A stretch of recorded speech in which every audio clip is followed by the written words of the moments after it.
Neste vídeo, nós iremos introduzir a história da besta, que será dividida em seus respectivos períodos.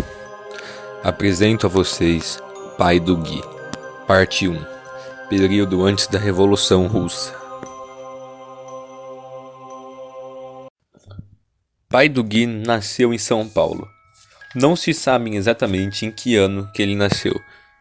Estimativas do governo da Turquia apontam que a data mais provável para ele ter nascido foi entre 1889 a 1902.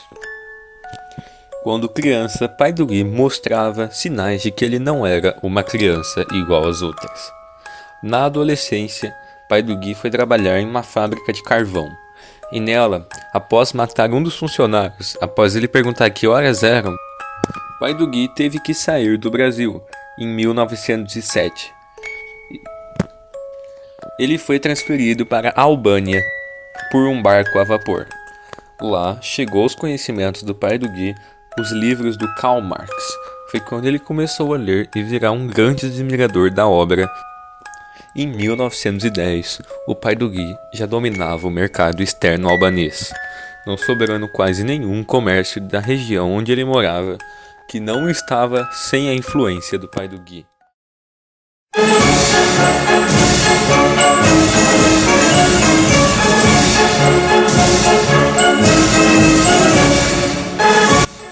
Após se enriquecer com o golpe sujo dado na Albânia, Pai do Gui decide começar os seus negócios na Moldávia.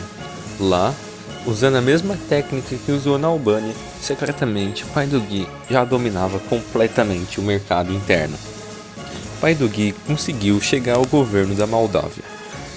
De pouco em poucos, ele foi colocando sua influência dentro do governo albanês, até que conseguiu chegar ao presidente da Moldávia. Com o domínio do mercado interno, Pai do Gui conseguiu usar esse fator como sua moeda de troca. Ao conversar com o presidente da Moldávia, Pai do Gui queria conversar com o Kaiser Guilherme II da Alemanha, para enfim começar o plano que mudaria o mundo para sempre. Pai do Gui, junto com o general Otto von Bismarck, começam a discutir os planos da Primeira Guerra e sobre como eles iriam conseguir dominar a Europa. Secretamente, Pai do Gui já conversava com o czar russo, Nicolau II, convencendo que era um amigo para enfim dar um golpe no czar e implantar o sistema socialista na Rússia. A esse ponto, Pai do Gui já era amigo de Vladimir Lenin e sempre conversava com ele nos finais de semana.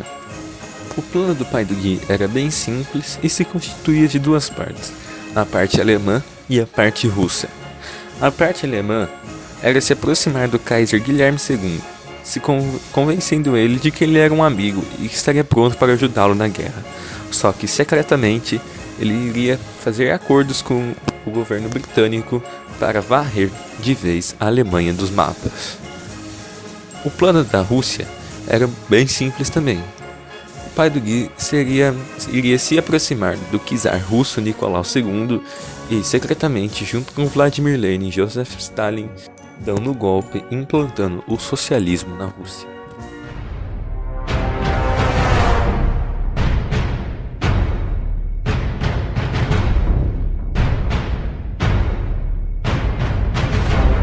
Após firmar suas alianças com Kaiser, Pai do Gui parte para a segunda parte do seu plano alemão, o tratado com o Reino Unido. Pai do Gui conversa com o primeiro-ministro da Inglaterra. O mesmo o menospreza. O primeiro-ministro diz que o Pai do Gui era insignificante para os negócios ingleses, o deixando muito irritado. Pai do Gui, então, muda um pouco seus planos. Ele decide ajudar a Alemanha na guerra só por causa do menosprezo que lhe foi dado pela Inglaterra. Pai do Gui começa a negociar com o governo na Sérvia e influenciando eles a fazerem o atentado em Sarajevo em 1914, começando enfim a Primeira Guerra Mundial. Com a ajuda do Pai do Gui, a Alemanha começa a ir muito bem no começo da Primeira Guerra Mundial.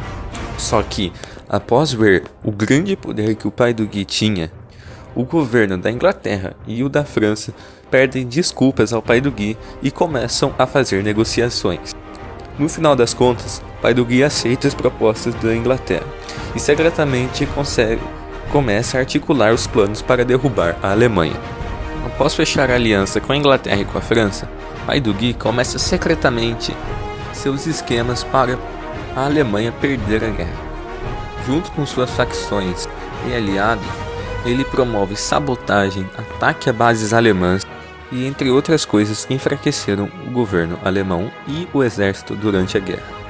Pai do Guy não ficou apenas na Alemanha, ele também influenciou a derrota dos impérios austro-húngaro e Império Otomano, sendo ele um dos homens que ajudou a treinar o Lawrence da Arábia, ensinando-lhe técnicas para sabotagem e terrorismo.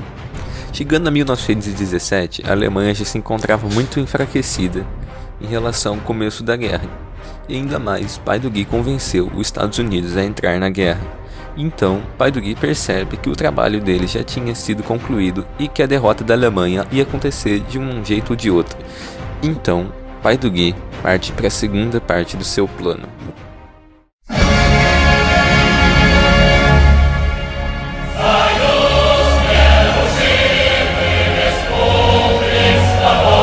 Após terminar o seu trabalho com a Alemanha, pai do Guy parte para a segunda parte do seu plano, o plano russo. Pai do Guy, junto com Vladimir Lenin, promovem ataques e sabotagens em bases do Império Russo, para enfraquecer o Império Russo e, consequentemente, fazer ele ter que sair da guerra e botar o país em crise, para assim a população se lançar contra o czar russo. Pai do Guy também era, entre aspas, amigo do czar russo. Ele fingiu uma amizade. Tudo parte do seu plano. Nesse meio tempo, pai do Guy mata o Rasputin, fiel aliado do czar russo. Também é bem provável que pai do Guy atuou no Domingo Sangrento, sendo bem provável que ele estava com os guardas que atiraram na população, tendo até algumas teorias que o pai do Guy atirou junto com os guardas na população. No estopim da revolução, o czar russo abdica do trono, um conselho do pai do Guy dado a ele. E então, pai do Guy trai o czar russo. Junto com Lenin, ele prende a família real russa e depois os mata, típico do pai do Guy. E assim, com Vladimir Lenin, eles instauram o governo socialista na Rússia, que duraria até 1991. Este é o fim da primeira etapa da vida do pai do Guy, o período antes da Revolução Russa.